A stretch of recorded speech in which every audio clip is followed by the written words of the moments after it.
સુમન શાહના વિદ્યાર્થીના કરુણ મોત બાદ પણ તંત્રની બેદરકારી યથાવત જોવા મળી રહી છે। લીંબાયતમાં આંગણવાડી પાસે જ વીજ કેબલો જીવના જોખમ બનીને લટકી રહ્યા છે। લીંબાયતના મદીના મસ્જિદ પાછળ ગલી નંબર 3 માં આવેલી આંગણવાડી નંબર 39 અને 73 પાસે જીબી અને ડીટીએચના કેબલો નીચે સુધી લટકતા જોવા મળી રહ્યા છે। કેબલો જમીનથી માત્ર થોડા જ ફૂટ ઉપર લટકતા હોવાથી અહીં આવતા નાના બાળકોની સુરક્ષા સામે ગંભીર સવાલો ઉભા થયા છે। સ્થાનિકોનું કહેવું છે કે કોઈ મોટી દુર્ઘટના બને તે પહેલા જીબી અને સંબંધિત તંત્રએ તાત્કાલિક કાર્યવાહી કરી કેબલો યોગ્ય રીતે ફિટ કરવા જોઈએ। વિદ્યાર્થીના મોતની ઘટના બાદ પણ તંત્ર જાગ્યું ન હોવાનો આક્ષેપ કરી રહીશોએ રોષ વ્યક્ત કર્યો છે। આપણું નામ લીંબાયત વિસ્તારમાં છે। મારું નામ છે મુસ્તાક ગુલામ હુસેન।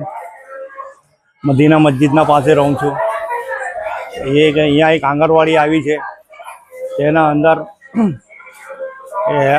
અંદર કેબલો લટકે છે, વીજળીના કેબલો છે, પછી આ ટીવીના કેબલો જે લટકે છે। એના માટે કરું છું, વિનંતી કરું છું કે આ કેબલો માટે જલ્દીથી જલ્દી તંત્ર કેબલોને જલ્દી હટાવી દે, કેમકે અગાડી બી એક છોકરાની આવી રીતે કોઈ એના પર કરંટ લાગ્યું હતું તો મોત થઈ હતી। એના માટે આ વિનંતી કરીએ છીએ કે જલ્દીથી આ કેબલોનું નિરીકરણ કરી આપે એવી અમારી વિનંતી છે।